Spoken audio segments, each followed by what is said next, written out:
Thank you. I'm Chief Blackhawk, and I'm an alcoholic. Deeply grateful alcoholic. And I want to thank the committee that brought me out here and asked me to come over here. I'm deeply grateful that anybody asked me any place, any time to go anywhere today.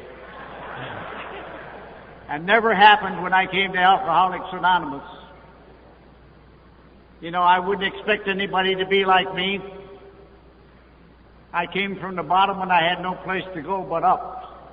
So I didn't have too much of a chance of going down. And I'm not going to get into my story too much, except for the fact to let you know that I lived on Skid Rows of Detroit, Michigan Avenue for about 2.5 years before I met the program of Alcoholics Anonymous. And my life had led from a millionaire's country club life to the criminal world, to the sporting world, and then down on Skid Row in Michigan Avenue in Detroit. And when I came here, I didn't think I was going to be alive. I was the youngest kid that walked into the program of Alcoholics Anonymous in the Detroit area. And I was scared. You know, I'm not used to being amongst white people. I wasn't brought up that way, and my father never allowed you in our home. And I found out the thing that alcohol done for me, it allowed me to tolerate you and mix with you and go to school with you. A lot of things alcohol done for me, I was deeply grateful for it. And when you heard those words, cunning, baffling, and powerful, I know what they mean. Because I never dreamed that alcohol was going to take me on the road that it did. Down through 2 wars, and into World War II, that's where I started my drinking. And I'm not going to get in that, and I'm not going to get up to where I ended. I'll tell you what I'd like to get into. Something that every alcoholic sitting in this room can identify with. And that's simply this. Someplace, somewhere, we all took our first drink. And I don't know about you, but I certainly never said to myself, if I go at this stuff hot and heavy for about 15 years, I can join AA.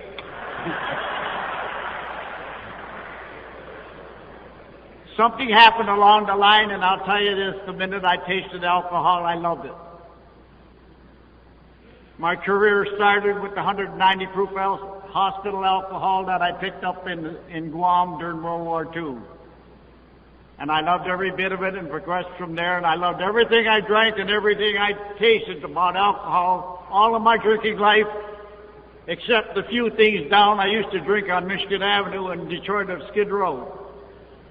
The one I really couldn't stand was Benton's shaving lotion. I don't know if you've ever tasted that, but that stuff stays with you for 2 weeks in your food and everything else. But you know, I was a young man when all of this happened. Very ambitious, well-educated. Had ambitions of becoming the first American Indian president of the United States. I had $1 million and lost it. And I sat on Skid Row one time looking up at the sky and I said, God, what has happened? What's happened to me? I'm all alone. And I knew it. You know, I love this program so much and I love talking about it. But I honestly believe something, you know, when this young man in Town Hospital got down on his knees and said, God, if there is a God, please help me. That's when your Alcoholics Anonymous program was born. God is the founder of this program, and Bill is the co-founder. Don't let anybody tell you any different.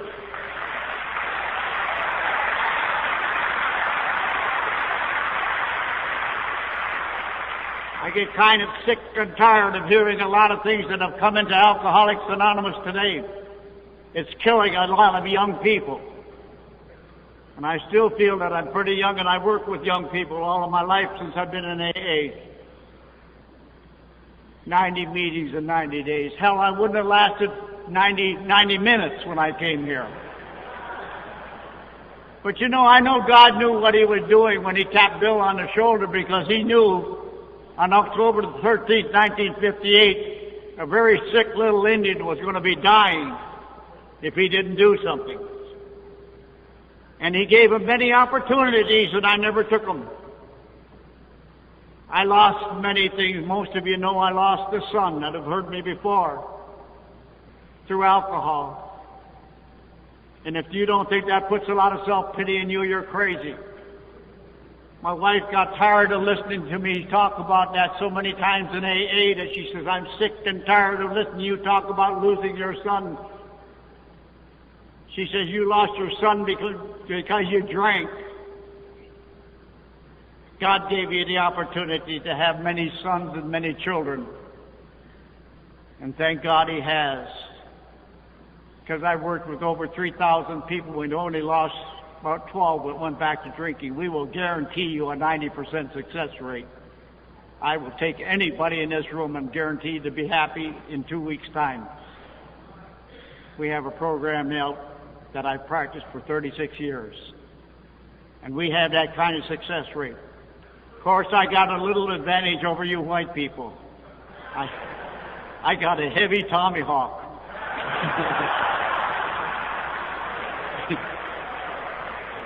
If you don't straighten out, you know what happens.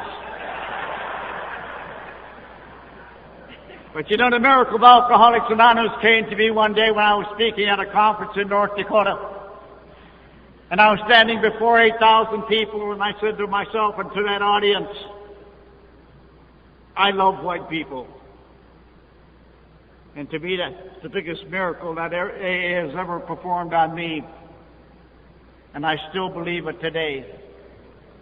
And you may not think so when I get done talking. But I truly love every single one of you here tonight. And I'm sure glad you showed up. I'm glad I showed up. But most of all, I'm glad he showed up. And that's what I can believe today. He knew I was coming, and he had to form this program. After all, you white people should have formed some program for us Indians.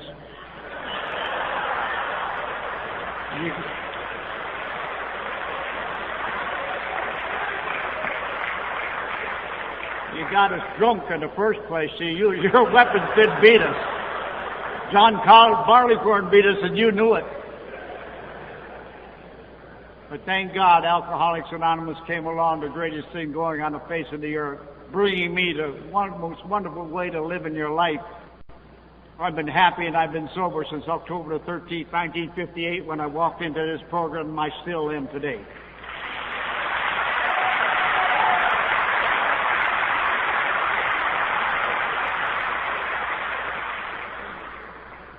I love every one of you. I want to congratulate you again coming down to Founders Day.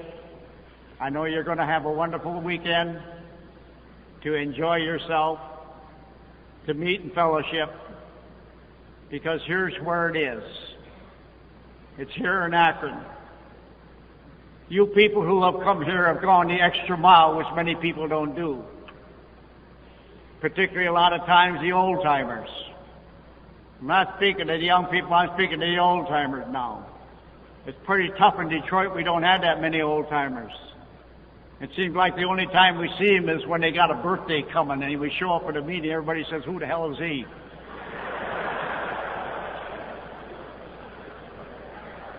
Did you ever hear in your program down around this way, you know, you get a token, they say, tell us how you done it? I was prepared for him one time in about the 30-some years of sobriety I had a piece of paper in my pocket, and I was going for a job, and I had a resume in there, and they said, how'd you do it? And I pulled this paper out, and I started to read. They've never asked me that question again.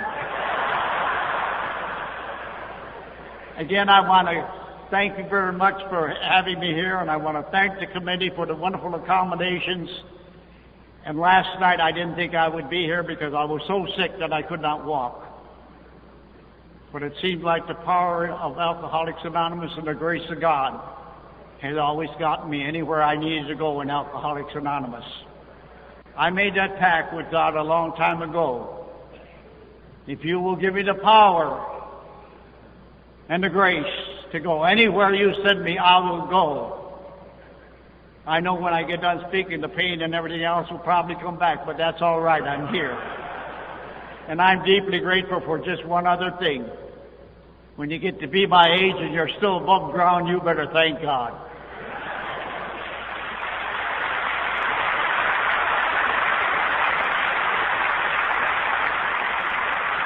My greetings come from a person called Munster. Now, Munster is a 50-pound Indian cat that lives with me today. He says, tell him to stay sober. I got another friend called Chiefy Bird, and he's the parakeet that's been with me for about 6 years now. But most of all, it comes from a loving ex-wife of mine, who I talked to today, who's only 2 years behind me. We're the two youngest kids in Alcoholics Anonymous in Detroit. And due to circumstances, finances, everything, we're divorced for 10 years now, but we still love each other very much. And I think of her, and every time I go to a conference, I call her up and ask her the one simple question: what do you want me to tell those people? And all she ever says is, tell them to stay sober or else. A greeting from northern Michigan. I'm hereditary chief of the Ottawa Chippewa Nation in the state of Michigan, belong to the Little Traverse Bay Band of Indians. Our home is a museum. I'm the great-grandson of Chief Blackbird, one of the last hereditary chiefs of the Ottawa Chippewa Nation. And from my world, I want to bring you the greetings and the gratitude that you white people have brought me, and the happiness that you've given me every day of my life, irregardless of what's happening. And it's sure great to be here today. Thank you very much.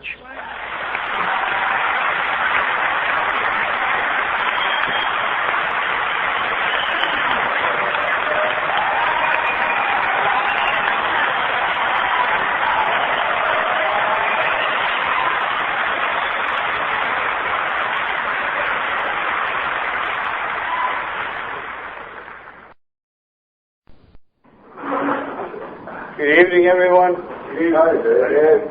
My name is Dave the Indian, and I am an alcoholic. I asked him one time, he says, why do they call you Dave the Indian? I said, because I'm not a Pollock. I mean, what else? So, we got a few Pollocks in the crowd.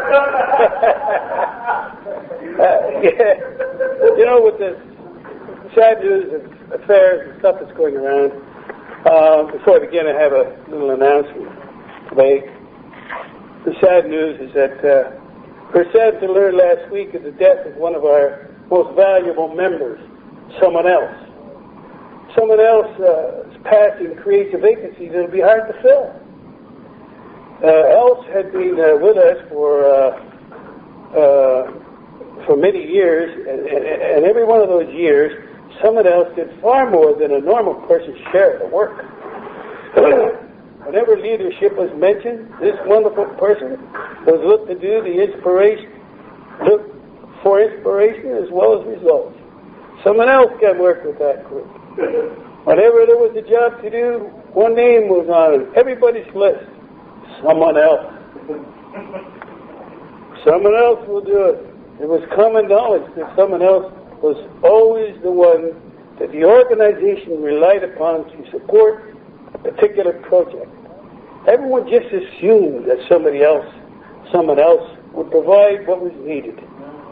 Someone else was a wonderful person, sometimes appearing superhuman. But a person can only do so much. For the truth known, everyone expected too much of someone else. Now, someone else is gone. We wonder what we're going to do. Someone else left a wonderful example to follow. But who's going to follow it? Who's going to do the things that someone else did? When you have a chance to participate in any Alcoholics Anonymous activity, remember, we cannot depend on somebody else anymore. Amen. Poor Else. We had some of those Elses were demonstrating this weekend, a marvelous weekend that it was, at the big book study thing, and it was marvelous. There are people who are in the fellowship who are really instrumental in carrying the message. And it's really important to do that. I said in the beginning that I'm a North American Indian. I come from a reservation across the river from Montreal, where the 50th anniversary of this program was held in 1985. The 50th anniversary of this program. And at the time, I was in New Jersey, and I had a horrendous accident. I busted 5 discs in my back, tore my shoulder out. I'm an iron worker. I worked on a job, and I was going back and forth to hospital to physical therapy. And when I heard that the International was going to be held in Montreal, I said, wow, I got to get there. And when I heard that the big meetings were going to be in the Olympic Stadium, I said, I got to get there if I got to crawl. You know, there was a little walking and all this stuff. That was General Foreman and Nelson. We had built that Olympic Stadium. So, I made it. And some guys from here, New Jersey, were kind enough to they got a van together and hauled me on up there. And I got to meet Lois, Bill Wilson's wife, Lois. And one of the guys from Linden, Bobby, he was one of the bodyguards for Lois during that convention. Not that she needed a bodyguard, but they needed people to stop from crushing her. You know, she was like 90 years old at the time, very fragile. But I come back to my own self. That's where I'm from. And just a little touch upon something that's really important about Indians and about the problem of alcohol in this continent, the whole continent. When the people came over here from Europe, and within a very short period of time, they found that they had something that became a very successful trade group when they were trading with the Indians. And they found when they traded this particular good with them, alcohol, they had to get a long ways away. I mean, not a few hours, a few days away. Because of what we know about them, but unmanageability, you know. They were introduced to alcohol, and because of it, they were duped out of a lot of things. They were scandalized and all kinds of stuff. They were used terribly. And, but, you know, in the end, we got even. We gave them tobacco. You know, I like what Clancy says, you know, about the tobacco issue. He says years ago, like when I was born in his era, and he says about the time, at the times when he went down to get these contraceptives, you didn't hardly use that word at the time. They'd go in the drugstore, you know, wait around, the place was clear. They say to the guy, give me a pack of cigarettes and a package of condoms. Now, today, they go and say, give me a pack of condoms and a pack of cigarettes. How things have changed. But anyway, we give them tobacco, you know, so. But years ago, in the days when I was drinking, this little reservation, Gotnawagay is the name of the place, is, you know, and we would leave, the iron workers would come home on the weekend, Friday, Saturday, and Sunday, and Sunday afternoon we'd leave and then head back to New York again to work on the big buildings in New York. And we'd stop in a little French-Canadian village before we get to the border. Well, it was Saint-Constant. We used to go to this hotel over there, and we get beer and wine and stuff to fortify ourselves for the trip going through. Now, if you saw this place, I mean, it was a little typical French-Canadian village, and the first thing you saw from the distance was a church steeple, you know, like that on a wall back there, a church steeple. And then there was a scattering of farmhouses around, maybe a hotel, 20 or 30 houses, a little farm village, and a railway station. Over reddish-brown railway station. And there was an old man there, old Pierre, and he had been station master in Saint-Constant, St. Constance, he'd been station master there for 50 years. Never made a mistake. Never had a fault. You know, and the Canadian National Railway office in Montreal, they said, that's impossible for one man to be station master at the same place for 50 years, never make a mistake. So they sent an inspector over. The inspector went over all the system, all the books, and found absolutely nothing wrong. Nothing. But he called the old man. He said, Pierre, he said, come here. He said, tell me, what would you do if a train was coming from the east at 80 miles an hour and a train was coming from the west at 80 miles an hour on the same track?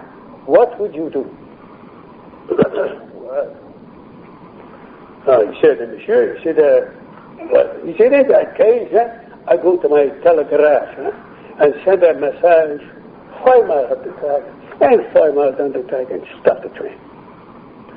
Pierre, he said, what would you do if you went to your telegraph and it don't work? What do you do?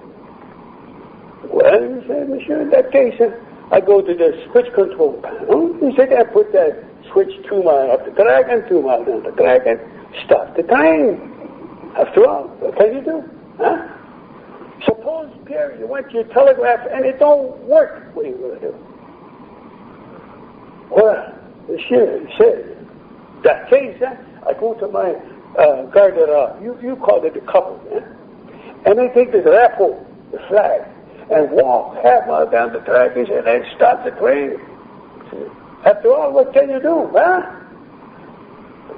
Pierre, he said, suppose you went there, garde-robe, and somebody stole your flag. What are you going to do? Oh, he said, monsieur, you make the situation very difficult, Well, he said, in that case, I go to my house, and I give my grandmama and her rocking chair and her shawl, and bring her down by the platform, the railway track, and put on her shawl and tell her, grandmama, in 5 minutes you're going to see the biggest damn train wreck in the United States.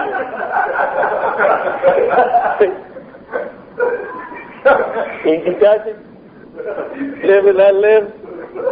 Hope for the grace of God. You know, all that stuff comes into being, right? So there were simple things. I mean, we can complicate so much stuff, right? So easy to complicate it. Easy, does it? I was raised. My family went away. Like, you know how a lot of, like myself, I went to New York, and a whole bunch of you went to Boston. Some were in Detroit. Well, my family, my grandparents, my uncles, went to the city of Toronto, where after the First World War in the 30s and stuff, there was a lot of work. They built the bridges around the Niagara River and the big hotels in Royal York and the Union Station and stuff in Toronto. And so there was 1955, one of those bridges by Niagara was crashed and with the ice and carried it down. My uncles, my grandfather, and they all worked on it. So that's what brought a whole pile of Indians up to Toronto. And so we were raised there. We went to school there. And when I was a young fellow, I was around 14 years old. And we had 3 hockey cushions in the schoolyard where I went, and we had a huge pleasure rink, probably about 4 times the size of this room.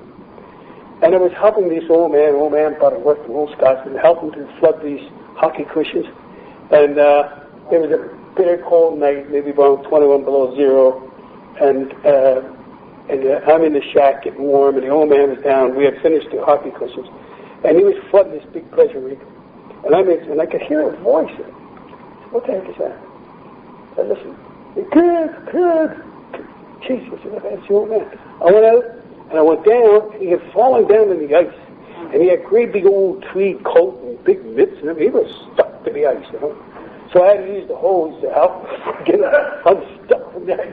And you should have seen him coming up to the shiny crunch. And we got into this little shiny. We had a little pot-bellied coal stove, and it was cherry red hot in there. The old man started to peel off the coats and the jackets and we're hanging the stuff up. And he says to me, kid, he says, go outside. He says, reach down in the straw. He says, where the valve is, you'll find the ball. He says, bring it down. So I go outside, you know where the valve is, and you hook up the hose. In the straw was a bottle of wine. And I brought it in. The old man, he went, corked this thing and He says, here you are, kid. He says, have a drink. So I never drank before. I took this bottle. Oh, jeez. What a nice, warm, tingling feeling went down my throat and my belly. And it was, a lecture. And the old man took a drink out of this bottle and passed me the bottle back. We never went back out and finished up right. I sat there and consumed that bottle. And I went out of there, it was after midnight or so around that time, and I thought, I'm going across through the schoolyard, and my legs weren't meeting the ground like I was out of torment, out of sync. And what's the matter with me? And, wow, I said, what's going to happen? My mother and father seen me like this. First time drinking, first time get the fear about drinking. So I didn't go down the street in front. I went down a little side street, over a wall, down the back alleyway, and into the back of the house. Luck of the first time drinking, my mother and father were going to the movies. I didn't come back. So I got away with it. That was the first time I ever drank in my life. When I went back, again, the old man Butterwood said, have a drink, laddie. Hey, my first exercise in controlled drinking. I'll have a little sip, but I won't do like I did the last time. Right? Sip or two here and there, go, stay, come back. Another sip or two. Wouldn't do that again. But, that was the beginning. My father had taken a stroke. Excuse me. Me and my brother John went to work. So I went to school at night. And by the time I was 15 or 16 years old, the place where I was working at, there was a guy who was retiring, and they got Hireman Walkers to sponsor this stag party for this guy because he's going away and able to come in. And believe me, big place. And all both sides of the room with these long tables like you see down there, and there was bartenders behind it. There wasn't a bottle of beer in the joint, but there was all kinds of whiskey and scotch and wine, and you name it, and the guys would shake it and mix it and do whatever you want to do it, and tons of food. Now for a guy like me, they were raised in hard times, depression days and stuff like that, and didn't have a whole lot of money, nothing, so much food you've never seen in all your life. And booze, man, oh man, I made a pig of myself. And after a while, guess what happened? Or I was in the toilet, right? In the air. And I'm throwing up. And I'm throwing up. And for some reason, I take paper towels and was covering it. I didn't want nobody to see it. I throw up some more, and everybody standing looking at me. I throw up some more. I take more paper towels and hide it. I don't know who the hell I was hiding it from. But then I put more paper towels, and I got out of there, and some guy said to me, Dave, you know, what'll really fix you up, have another drink. Right away. She said, that'll help you out. Straight away. Sounds like a good idea. I did that. Oh, man. I never forget coming home. Coming up with this guy, Joe, who's driving this car, and I'm coming up Young Street, and I'm looking like this, and the road is weaving like this, and the buildings are weaving in and out like this here. And I picked my head up off the dashboard, put my head back down again, look, they were still weaving. They got me to the house, and they got me up to the door. My mother comes to the door, and she says, Joe, he's drunk. They said, no, he's okay. And my two brothers got me by the arm and took me in and brought me in, threw me on the couch, and got a big bucket there. So, I mean, that's the puking bucket, you know. Well, that was the first time I was ever drunk, come home drunk. Well, you would think now, that's it, never again, you know, won't do that anymore. I think that's the Alcoholics theme song, isn't it? Never again. Or the other thing is, but you don't understand. You don't understand. Anyway, there I was, and it was sick. You know, I was at a meeting a couple of weeks ago down in Dover. I moved down in Delaware. And there was a woman there, beautiful woman in the program. And she said that when she was 40, she finally realized that she was an alcoholic, that she was having trouble drinking. I said, wow, that's something. That's something, isn't it? 40. I was 15 at my uncle's place, and I fell off the chair right in my head. Bam, right on the floor. And I was 15 years old, and they had to pick me up and take me and haul me in a taxi and take me home. I knew I had a problem. Matter of fact, I'm going to tell you something I never told anybody before. There was periods of time, you know, when you're drinking and all kinds of stuff happened, married and a family, and my wife had taken off, and I got a cousin of mine to look after the kids, and I went to the unemployment office in the machine. And right around the corner, you get the money, because you give the money in those days, and you went downstairs, right in the Annual Cafe, down below in the back in St. Joseph's, and I'm sitting down there early in the morning. I was 21 years old, and I clearly distinctly remember this, and I asked for 2 beers. We go like this. In Quebec, that means 2 beers. Huh? So the guy gives me 2 beers. There were 10 ounces of glass. And I went to pick up the glass of beer, and my hand was shaking so bad, I couldn't pick it up. And I looked around to see if anybody was watching me. And I stopped. I said, God, am I an alcoholic? 21. I reached out and I grabbed that glass of beer with 2 hands. I had to hold 2 hands to drink it. And once I got that down into me, and I got the second one down into me, the shakes kind of eased off. And I got some 21. So, I mean, there's a lot of things, like I was saying, you know, that I was astonished at this woman who was 40. I said, God bless her. Because I knew years ago that alcohol was a problem. And it's been a problem for Indians for centuries. Something else I discovered some years before I got sober. I was reading the province of Ontario had put out a booklet, and it was about Indians and Eskimos in the north, and they had a problem with highly refined sugar. Now, this weekend there were some Inuit people, Eskimos, Inuit people who come from the shores of Hudson Bay and the Arctic Ocean. They were supposed to come down. They didn't quite make it because Joe got a timing chain busted on his car. But those people in the extreme north live off caribou, fish, or seal. So if you live off of caribou, and growing on the rocks and near the rocks are lichen or moss, and that's what the caribou eat. And you eat them, so you're only 2 steps away from dirt and rock, moss, and they had absolutely no sugars in the system other than the carbohydrate from the animal they were eating. So when people came to this country and they were introduced to highly refined sugars, it devastated Indians and Eskimo people. Devastated them. I've seen the Eskimos making tea, mechanically like tea, put 10, 15 spoons of sugar in a cup of tea. And I looked at it and said, wow. So why did alcohol devastate these Indians and Eskimo people? Alcohol is a highly refined sugar. The substance that's in it that makes the alcohol in the corn or the grape or whatever it is the natural sugars found within them. And in the 12 of 12, the big book, it says that man has had trouble with this ever since they first learned to crush grapes.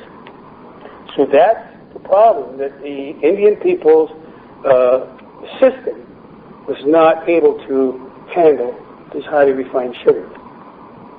Well, maybe I was going to come back to that, but I'll explain something in the beginning that affected this program of Alcoholics Anonymous.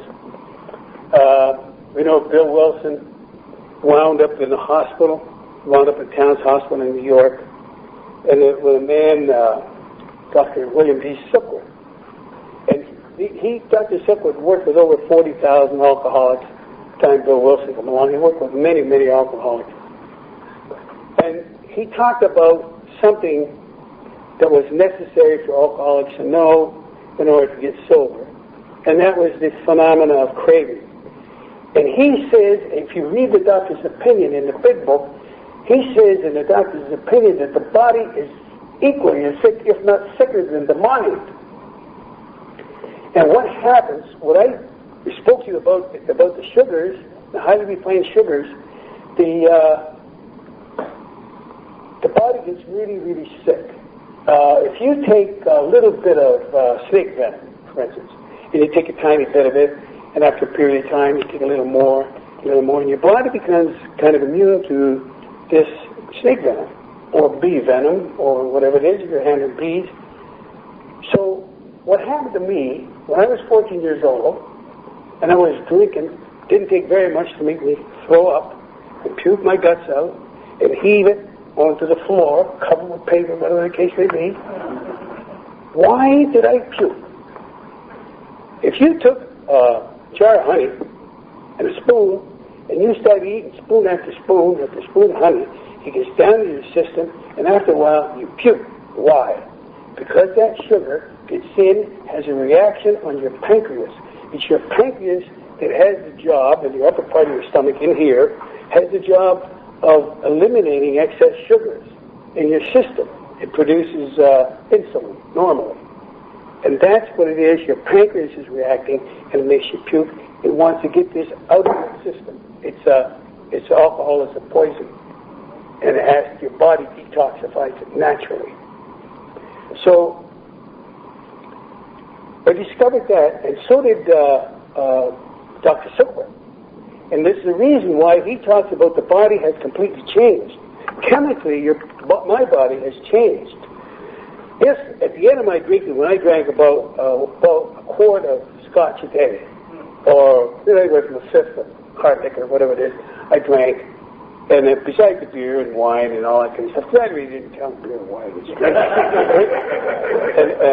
Anyway, if I drank that amount when I was 14 years old, if I drank that amount in a day, it would have killed me. The body would not have been able to take it. So like that bee venom or snake venom, over the years, your body produces something that happens to become acclimated to all this alcohol. So your body, cellular structure of your body completely changes. It changes completely. I haven't had a drink of alcohol in almost a quarter century. I've come close to 24 years. But the cellular structure of my body has changed to this day, and it will be that day, be that way until the day they bury me in the ground. It will not change. It has already changed. You know, that if I take one lousy drink, that sets up what Silver talked about, the phenomena of craving, and, you know, won't be as I've demonstrated in my life over and over and over and over and over and over and over. There were three things that made it possible for alcoholics to get and to stay sober. There were three important things. And at this moment, I'll come back to my problems in the beginning, and maybe I'll intersperse this, because these three things that made it possible for alcoholics to stay sober came from three doctors. They didn't come from Bill Wilson or Dr. Bob. The three pertinent ideas, as mentioned in the big book, the three pertinent ideas were given by God to three medical men, to three doctors. They weren't all medical men. And one was Dr. Carl Jung, the other was Dr. William Silkworth, and the other was Reverend Dr. Sam Shoemaker, who was an Episcopal minister. And they were sober. The ingredients were necessary for alcoholics to get and stay sober were given by God to these people. When Roland Hazard went to Switzerland, you know, we got 7-day program, 14-day program and stuff. He went over there, and you know the story of Roland Hazard. His family had a lot of money. He went through different psychiatric care and stuff. Couldn't stay sober. So he went to Switzerland with Dr. Carl Jung. In that story of the big book, he's referred to as the American businessman, went over to see Dr. Carl Jung. And he spent a year there with Jung. And he learned about the isms and the psychology involved and all this stuff. Stayed sober while he was there. And he left there. Now, you've got to picture this because there was no aircraft flying across the ocean at the time. This is in late 1929, 1930, around that era. And you had to go by ship. So he left Switzerland and went to Paris, and in a very short period of time he got drunk. He came back to Carl Jung and he asked him, how come? Why? What happened? He said, you're the alcoholic and Hope Friday. Okay, there's another person said, Hope Variety. Never get to stay sober. Unless you lock you up, put you under 24-hour guard. Wow.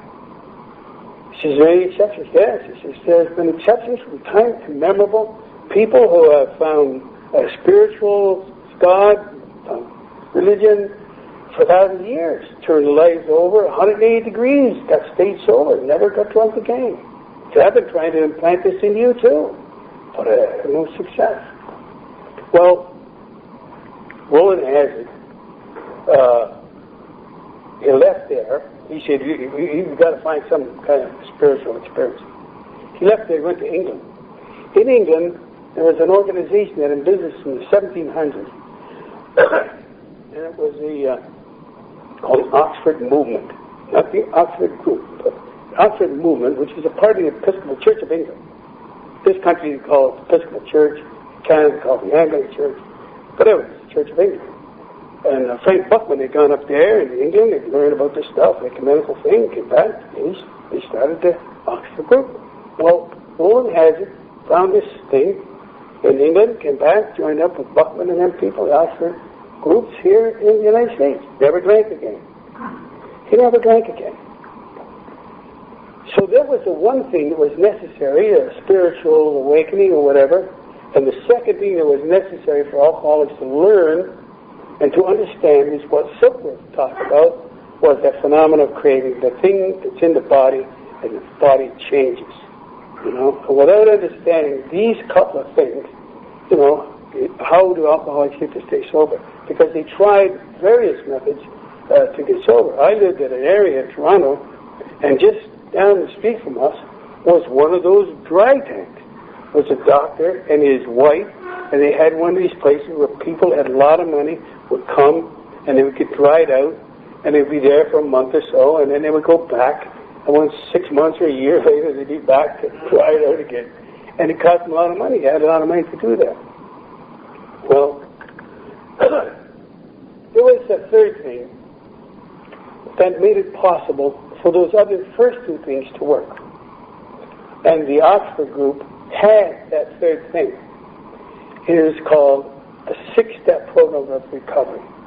They had 6 steps, came from Reverend Sam Shoemaker. You can find them in the big book on page 292, the 6 original steps. Bill Wilson got sober on those 6 steps. That man, Roland Hazard, another guy, Ziba Gregg, had gotten sober, and they ran into a guy in New York City, Ebby Thatcher. And Ebby and he wanted to drink. Come on, he said, we'll give you a drink. They brought him down to what was the clubhouse in New York City, and they gave him coffee. That wasn't exactly what he was looking for. But they gave him coffee. But they gave him something which was far more valuable than the drink. It would be a coffee or whatever. They introduced him to the 6-step program of recovery. And Ebby, in turn, after he got sober for a while, he was the guy that brought the 6-step message of recovery to Bill Wilson. And we worked these steps with Bill Wilson. We talked about, you know, if you read the big book from Bill's story, how Bill had got Ebby coming to see him, and eventually Bill got sober. Matter of fact, if you read and understand Bill's story, or if you read, there's a book that today, because of my working with a lot of drunks and the experience that I've had, I do something different today. The new people coming in, I give them a copy of that book. It used to be AA Comes of Age, now they call it Pass It On. And I tell them to read that book first before you read the big book, Alcoholics Anonymous. Why? Because in that book, it tells you about all this stuff, about Ebby and Henrietta Sively, how Ebby and the people brought this stuff together, how the pieces fit together, about Roland Hazard, Dr. Young, and it has pictures of them, and it has the dates and the places and the exact times. So that if you read that book, Pass It On, or AA Comes of Age, if you read that, and then read the big book, you will thoroughly understand what they're talking about in that big book, Alcoholics Anonymous. You'd be able to put your finger on the names, the dates, the people, the places. And it's really important. I learned that now that I'm sober, to have these people read Pass It On first. When I come in and got sober, that book, AA Comes of Age, sat there on the piano, gathered dust, you know, the blue and white stripes on it. And there was something else that was sat on the piano. The room where we met, because it was all just speaker meetings at the time when I came in. And there was a big book. And they're all talking about the big book. I said, big book. What are you talking about? Big book. I didn't dare ask anybody, you know. And so I thought, well, they must be talking about the Bible. You know, of course, it must be the Bible. And I asked him, finally, he said, no, that's a big book over there. Oh, wow, it is. And the blue book was over there. Didn't have the dust cover on it. Blue book. I said, alcohol. I said, I was lingering on this book for a long time. Months and months. And finally showed me. And you know what's peculiar? Last year, the guy said, the new guy in the forum, you got to have a big book. And he came one of the little wee things about this big, you know, the just 564 pages. He said, this is a big book. Funny. Yeah. But, you know, here I was just wondering about all this stuff about the literature. Well, that AA comes of age has been around for years and years and years. And alcoholics, you know, one of the hardest things for alcoholics to learn to do. But my problem, before I come to AA, was trying to remember stuff, to put things together, to try to remember things. Now, if you drink over a number of years to forget about the relationships, the broken relationships, my children in foster home, split from my wife, I didn't really want to be split from her, and on and on and on, and the bill collectors, and all this kind of stuff, and I wanted to forget about that stuff. Oh, man, let me get out of here. I'd start crying. Let me get out, down the street, go to such a bar, and grill, give me a drink. You know, next thing you know, I'm drinking to forget. And by the time I come in the program, I drank to forget so much, I couldn't remember them. When I was drinking, I tried to read a few lines in the Reader's Digest. I used to read the funny little jokes at the bottom, you know. And I read, and I go over, I said, what did that say? And I reread it again. And I couldn't put it together in my head. I couldn't. So if you drink long enough to forget stuff, you're not going to be able to remember it, which I'm getting this program. At the front of the podium, they had this little cloth thing said Serenity Prayer. I came in here and I sat here for 6 months, and I tried desperately to read, to memorize those few lines of Serenity Prayer. I couldn't. It took me 6 months to be able to finally be able to memorize those few lines of the Serenity Prayer. So, time I come in, I got to backtrack a bit. Because I started working in Toronto. I met a young woman, became my first wife. And she came from Nova Scotia, in the Maritime provinces of Canada. And I went down there. Everybody from Cape Breton Island, Nova Scotia, were leaving there and were coming to Toronto. And here's stupid me. I'm going from Toronto down to the coal mines in Nova Scotia. There was no work. There was nothing down there. So my wife wanted to go there, and the family also. So I go down to Nova Scotia. And I worked there in the coal mines for Dominion Steel and Coal Corporation. And that was an experience. But you know, I was there maybe 5 or 6 months. And if you'd have seen my father-in-law, what a wonderful person he was. Great big red-headed guy, about 6'5". And he was the smallest of several brothers. They called him the big McCackles, or the wild McCackles. And he would go to church on Sunday, come home, quiet, very peaceful, loving person. And finally, after a little while, I'm sitting there in the kitchen, my mother-in-law says, here comes Papa, here comes Papa. And they're all running, and she's running, my wife and Claude all running and hiding. And I look at the door, and boom, in the door, there's this monster. I said, what the hell? He's only drunk. You know, we talk about Dr. Jekyll and Mr. Hyde. Here was this big red-headed guy. Oh, man. Wow. I thought, what the heck? Found a drinking partner. Me. But that was a tragedy. That man, and all the people, coal miners down there, go to the dance up there, up 12 they call it, you know. They had at the parish, St. Michael's Parish, Saturday night. And it starts off, it's a very nice social evening, and before it's halfway through, they're out there, little guys are out, the coal mines are out the back, big fighting battle, and ripping pickets up the fence and slaying each other. And it's awesome, terrible thing to see, you know.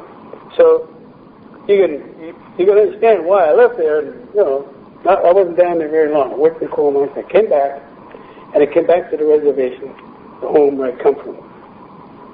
And I went to work then. I went to get a job. It was coming on close to Christmas. And hard to believe, I went to a place across the river. It was Seagram's, House of Seagram's. Said, I'm going to get a job at Seagram's. I went over there. They were laying people off. They weren't hired anyway. So anyway, what happened? They weren't laying. So I went over to a place close to there, Standard Branch. I went to work there. I was making a product that was relatively new. It's called instant coffee, and I worked with them.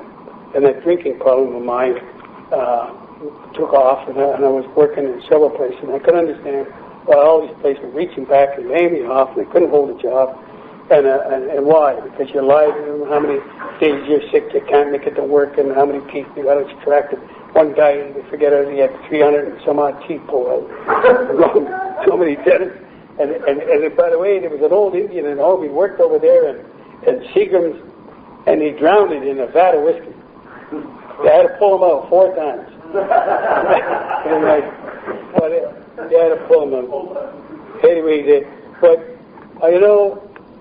one of those times I was back and forth, the Arctic and subarctic.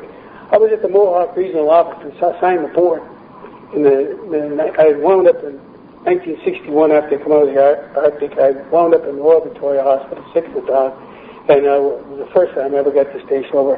In July 10th, 1961, and I stayed sober on the strength of what they talk about changing people, placing things. My brother-in-law Gene had got turned orange, his eyeballs was orange, and doctors told him he didn't stop thinking he's going to die.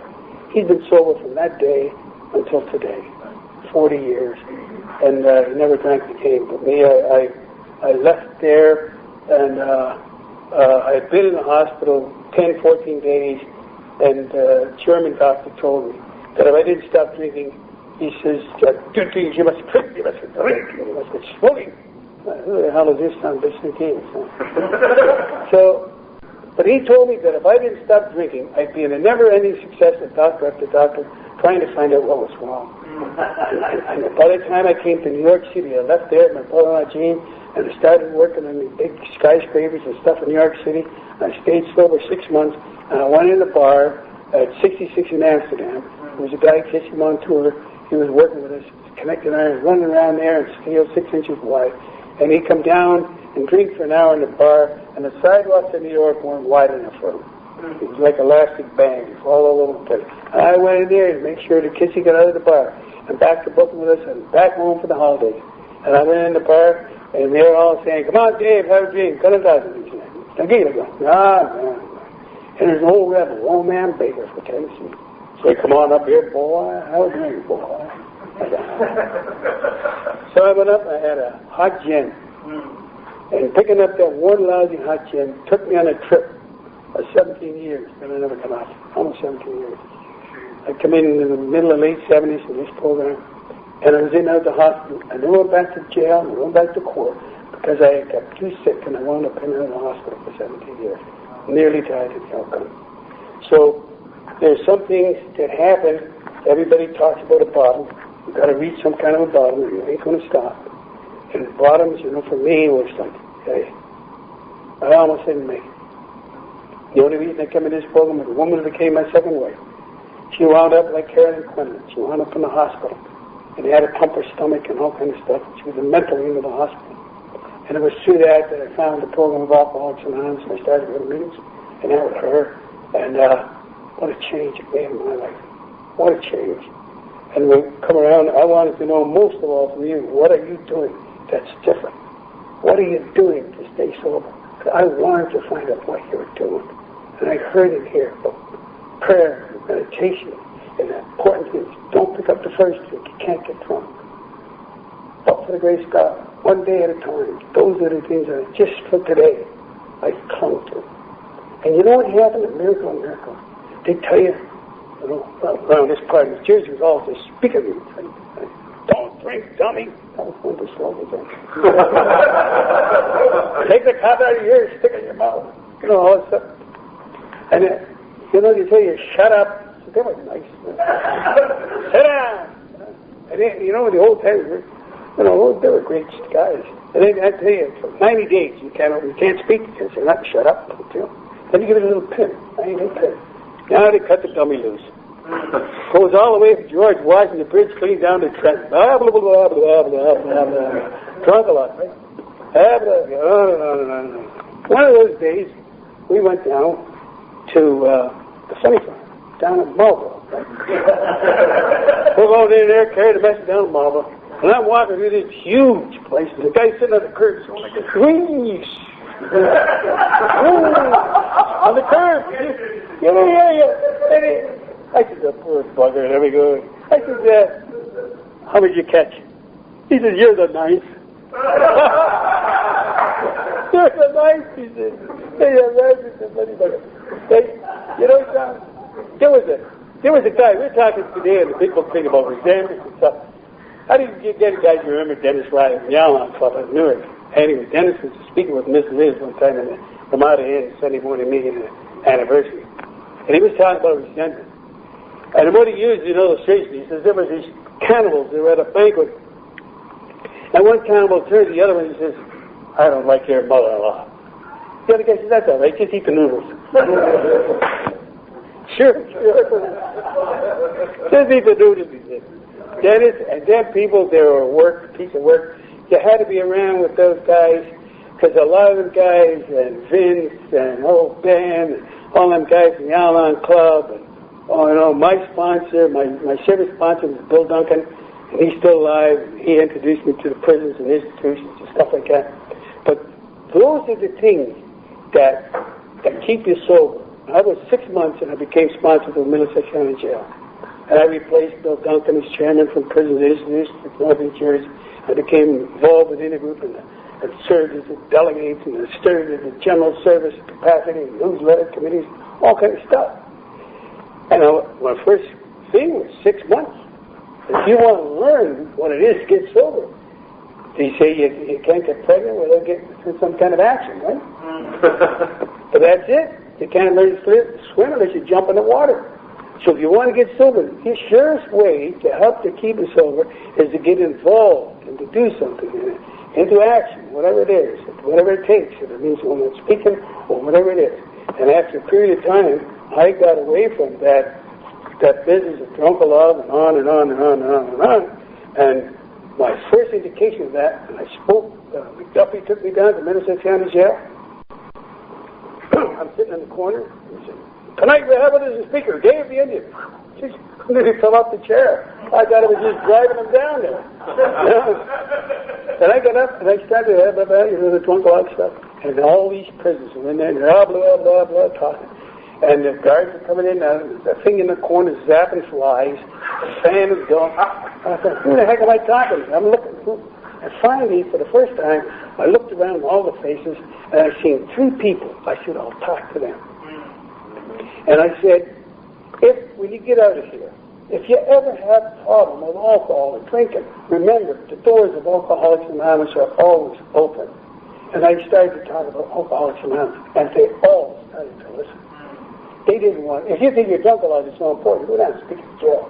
They'll put a pin in that balloon. Anyway, but you talk about the program. And I come out and talk to McDuffie. He said, son, that's what it is. You're carrying a message.